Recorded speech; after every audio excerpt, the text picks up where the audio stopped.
আমি একা হলেও চিল্লায় যাব, জীবন দিয়ে রুখে দাঁড়াবো হিন্দু সংস্কৃতি মানিরা।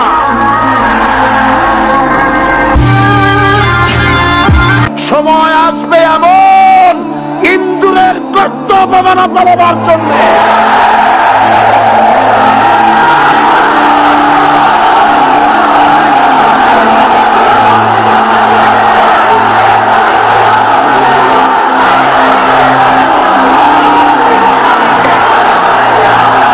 আবু জাহেলের গোষ্ঠী 1971 সনের, শোনো মুসলমানেরা, 1971 সনের কোন কাদা সাইদির গায়ে লাগে নাই। সুতরাং আমাকে যারা রাজাকার বলবে তারা পিতৃ পরিচয়হীন অবৈধ সন্তান।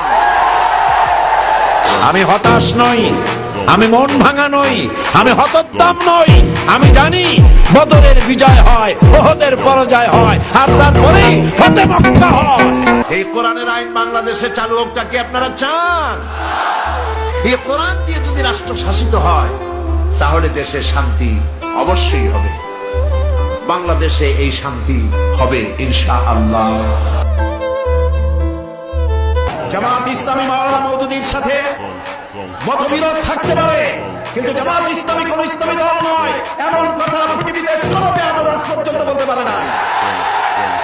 আমরা ইসলামী আন্দোলন করি জাহান্নামে যাওয়ার জন্য নয়, কারো কাছ থেকে সার্টিফিকেট গ্রহণ করে জামাত ইসলামী আন্দোলন করতে হবে, এমন কামদানি বনা জামাতের হয় না।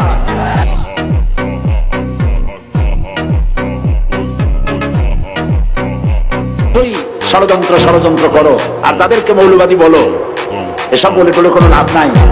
এই দেশে কালেমার পতাকা উড়বে, তোমরা চোখ খোলা করে তাকায় থাকবে ইনশাআল্লাহ। রব্বুল আলামিন ভারত যে বাংলাদেশের সবচাইতে বড় দুশমন, এ কথা জাতিকে বোঝার তৌফিক দান করো আল্লাহ। হায় আল্লাহ, ভারত সরকারের জুলুম থেকে মুসলমানদের বাঁচাও আল্লাহ।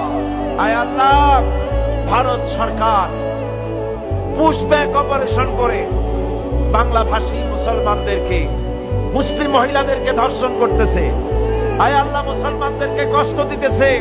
খাবার নাই, পড়ার নাই, বাড়ি নাই, একটা রুটি খেয়ে 24 ঘন্টা কাটাতেছে আমাদের মুসলমানেরা।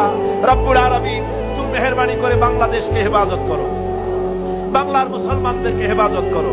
এখানে হিন্দু, খ্রিস্টান, বৌদ্ধ, চাকমা, উপজাতীয় যত রকমের মানুষ বাস করে, সকলকে সাম্প্রদায়িক মহব্বত নিয়ে, সম্প্রীতি নিয়ে, ভালোবাসা নিয়ে বসবাস করার তৌফিক দান করে দাও আল্লাহ।